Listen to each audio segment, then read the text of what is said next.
अस्सलाम वालेकुम, मैं हूं फायजा और आप देख रहे हैं फायजा किचन। और आज की वीडियो में मैं आपको बताऊंगी कि किस तरह से आप आम को सेव कर सकते हैं 5-6 महीने के लिए, क्योंकि आम का सीजन है। तो आप इस तरह से आम को सेव करेंगे तो 5-6 महीने तक आप इजीली, जब आपका दिल करे, आप निकाल के मिल्क शेक बना सकते हैं, और मीठा बनाना तो आप आम का बना सकते हैं।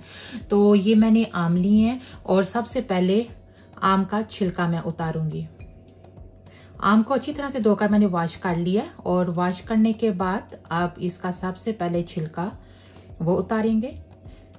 और आप इस तरीके से आम को आप सेव करें, और जब आपका दिल करे आप मिल्क शेक बनाएं या कोई भी मीठा आपने बनाना है तो आप आम का बना सकते हैं।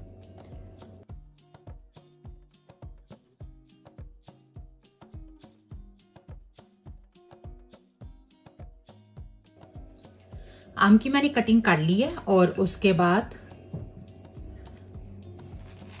इस तरह से जितने आपको क्यूब्स चाहिए, जिस साइज के, आप उस तरह से इस तरह से कट लगा लें आम के ऊपर। आम एक ऐसा फल है जो सभी को बहुत ज्यादा पसंद होता है, तो इस तरह से आप क्यूब्स की कटिंग कर लें।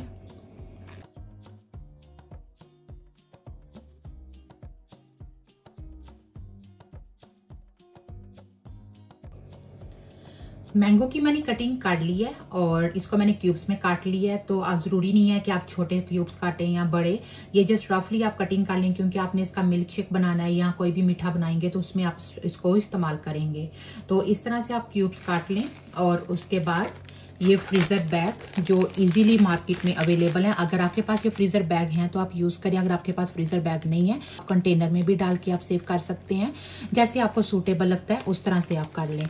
तो ये जिप पैक इसके मैं खोल के, और इसके अंदर ये जितने भी मैंगोज हैं इसे इस तरह से अंदर डाल दूंगी।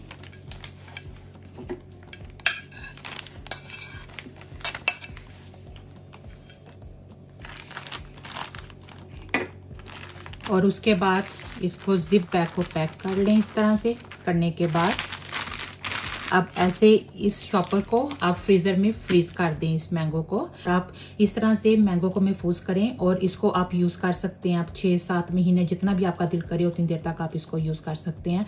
तो अब इन आम को मैं फ्रीजर में रखने लगी हूँ। और दूसरा तरीका आपको मैं बताती हूँ किस तरह से आप आम को सेव कर सकते हैं। तो ये आम की मैंने कटिंग कर लिया, और उसके बाद हैंड ब्लेंडर, इसके साथ इसकी मैं प्यूरी बना लूंगी। और अगर आपके पास हैंड ब्लेंडर नहीं है तो आप जो जग होता है, ब्लेंडर जग, आप उसमें सिंपली आम डालें, और आपको कोई पानी डालने की जरूरत नहीं। और आप आम डालेंगे और ब्लेंडर जग को आप चलाएंगे तो उससे इसकी प्यूरी रेडी हो जाएगी आम की। तो अब इसकी मैं प्यूरी बनाती हूँ।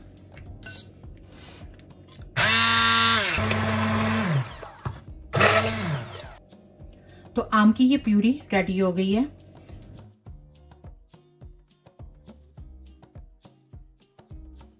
इसी तरह से जितने भी आम हैं इन सब की मैं मैंगो प्यूरी बनाऊंगी इस तरह से। और इस तरह से बाउल्स के अंदर, छोटे छोटे बाउल्स के अंदर डाल के इसको मैं फ्रीजर के अंदर रख दूंगी। और जब ये फ्रीज हो जाएगा उसके बाद इसको मैं फ्रीजर बैग के अंदर डाल के तो सेव कर दूंगी। और जब भी मिल्क शेक बनाने का दिल करे तो आप इसको निकालें, और निकाल के तो आप इसका मिल्क शेक बना सकते हैं। उम्मीद है कि आज की वीडियो आपको पसंद आई होगी। तो अगर आज की वीडियो आपको पसंद आई हो तो मेरे चैनल को सब्सक्राइब करें और मेरी वीडियो को लाइक करें। अपना